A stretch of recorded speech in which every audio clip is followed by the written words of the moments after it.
حضرت محمد صلی اللہ علیہ وآلہ وسلم کا علاج، یعنی اسمت سرما سے آنکھوں کا علاج۔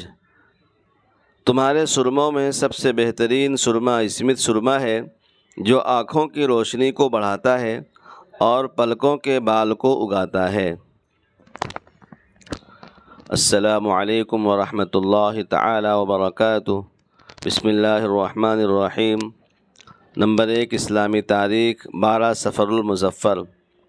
جب فرعون اور اس کی قوم کی تباہی کے بعد حضرت موسیٰ علیہ السلام اور بنی اسرائیل نے بحر قلزم پار کر لیا تو اللہ تعالیٰ نے انہیں اپنے وطن فلسطین جانے کا حکم دیا، جن پر قوم عمالقہ نے قبضہ کر لیا تھا، مگر بنی اسرائیل کی قوم عمالقہ کی جنگی قوت اور طاقت کی وجہ سے مقابلہ کرنے کی ہمت نہ کر سکے۔ اس بزدلی پر اللہ تعالیٰ نے 40 سال تک میدان طیہ میں بھٹکتے رہنے کی سزا دی، جو کوہ طور کے شمال میں اور صحرائے سینا کے جنوب میں واقع ہے۔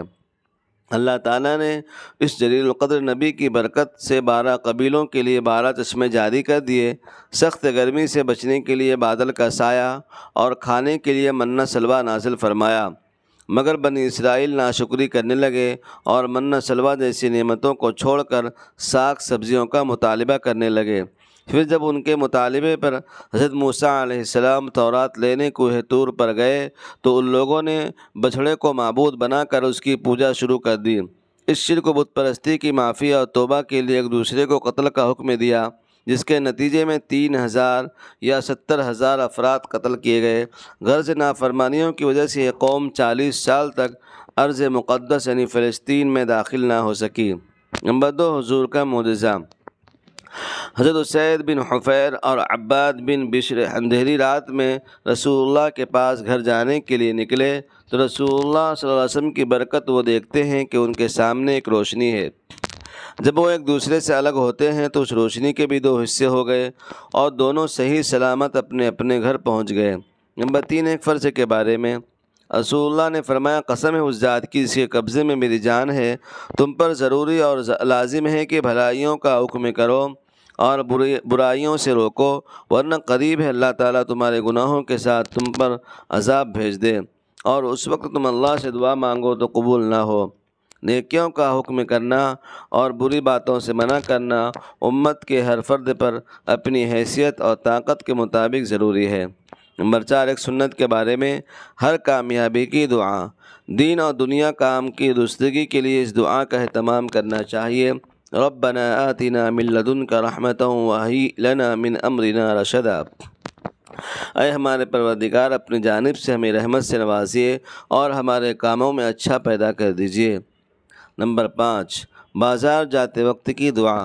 رسول اللہ نے فرمایا، جو شخص بازار میں داخل ہوتے وقت یہ دعا پڑھے گا اسے 10 لاکھ نیکیاں ملیں گی اور اس کے 10 لاکھ گناہ معاف ہوں گے اور 10 لاکھ درجے بلند ہوں گے۔ دعا یہ ہے، لا الہ الا اللہ وحدہ لا شریک لہ، لہ الملک ولہ الحمد یحیی ویمیت وہو حی لا یموت بیدہ الخیر وہو علی کل شیء قدیر۔ یہ چوتھا کلمہ ہے۔ نمبر 6، گناہ کے بارے میں قرآن میں اللہ فرماتا ہے، جو شخص اللہ اس کے رسول کی نافرمانی کرے گا، حد سے بڑھے گا تو اللہ تعالیٰ اس کو آگ میں داخل کرے گا۔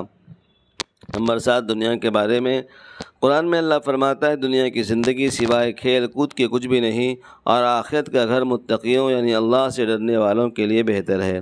نمبر 8، آخرت کے بارے میں ابلیس بھی رحمت کی امید کرنے لگے گا۔ ہمارے نبی نے فرمایا، مجھے قسم ہے اس ذات کی جس کے قبضے میں میری جان ہے، اللہ تعالیٰ قیامت کے دن اتنی مغفرت کریں گے کہ شیطان بھی امید کرنے لگے گا کہ شاید اس کی مغفرت ہو جائے۔ نمبر 9، طب نبوی سے علاج۔ اسمت سرمے سے آنکھوں کا علاج۔ رسول اللہ نے فرمایا، تمہارے سرموں میں بہترین سرما اسمت ہے، جو آنکھوں کی روشنی کو بڑھاتا ہے اور پلکوں کے بالوں کو اگاتا ہے۔ نمبر 10، نبی صلی اللہ علیہ وسلم کی نصیحت۔ ہمارے نبی نے فرمایا، تم اللہ کی تسبیح اور کلمہ طیبہ اور اللہ کی پاکی کو اپنے اوپر ضروری سمجھ لو اور غفلت مت کرو اور ان تسبیحات کو انگلیوں پر شمار کرو، کیونکہ ان سے قیامت کے روز سوال کیا جائے گا اور اس عمل کی گواہی دیں گے۔ ترمذی۔ اللہ تعالی ہم سب کو ان کہی سنی باتوں پر عمل کرتے ہوئے اس کو آگے پھیلانے کی توفیق عطا فرمائے، اور جن دوستوں نے ابھی تک ہمارے چینل کو سبسکرائب نہیں کیا وہ ضرور فرما دیں اور اپنی دعاؤں سے ہمیں ضرور نوازیں۔ شکریہ۔